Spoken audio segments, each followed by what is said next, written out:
নমস্কার বন্ধুরা, আমিও বাঙালি রান্নাঘরে সবাইকে স্বাগত জানাচ্ছি। আবার একটা রেসিপি আপনাদের মাঝখানে শেয়ার করতে চলেছি, সেটা হচ্ছে জর্দার সিমুই। তাহলে চলুন দেখে নেওয়া যাক আজকের রেসিপি। ওভেনে একটা কড়াই বসিয়ে তাতে দিয়ে দিয়েছি কিছুটা সাদা তেল। আপনারা কিন্তু এখানে ঘি বা বাটার দিয়েও এটা করে নিতে পারেন।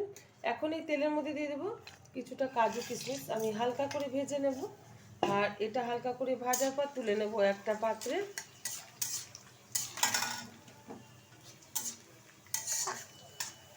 ভাজা হয়ে গেছে, তুলে নিচ্ছি একটা পাত্রে।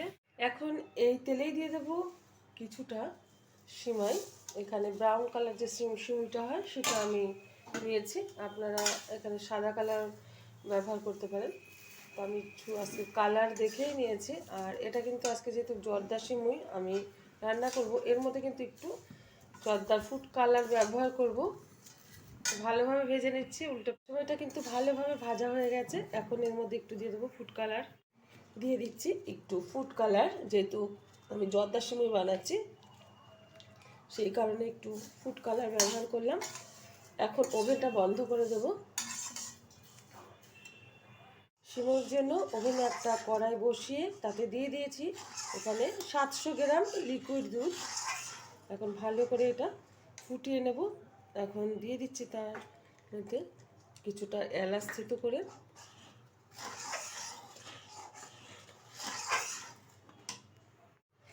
এখন দিয়ে দেবো পরিমাণ মতো চিনি। সিমুইয়ে যতটা মিষ্টি খাওয়া হবে সেই অনুযায়ী কিন্তু চিনিটা ব্যবহার করতে হবে, কারণ এক এক রকম মিষ্টি খেয়ে থাকে এক একজন। তো আমি আমার পরিমাণ বুঝেই কিন্তু মিষ্টিটা ব্যবহার করলাম। চিনিটা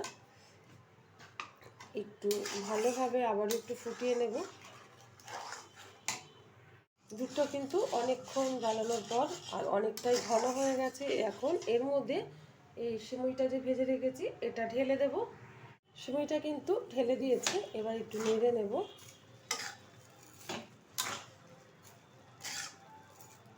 কালারটা কিন্তু খুব সুন্দরভাবে চলে এসেছে। এখন দিয়ে দেবো ভেজে রাখা কাজু কিশমিশ,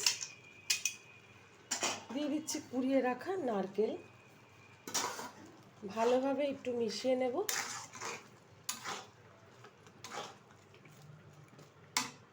মেশানো কিন্তু হয়ে গেছে।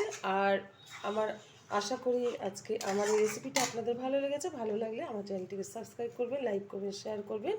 আর এরকমভাবে একবার জর্দার সিমুই বানিয়ে খেয়ে দেখবেন, আশা করি ভীষণ ভীষণ ভালো লাগবে। ওভেনটা বন্ধ করে দিলাম আর ঢেকে দিচ্ছি প্রায় 30 মিনিটের মতো। তারপরে খুলে দেখাবো কেমন হয়েছে। ঢাকনাটা তুলে দিচ্ছি।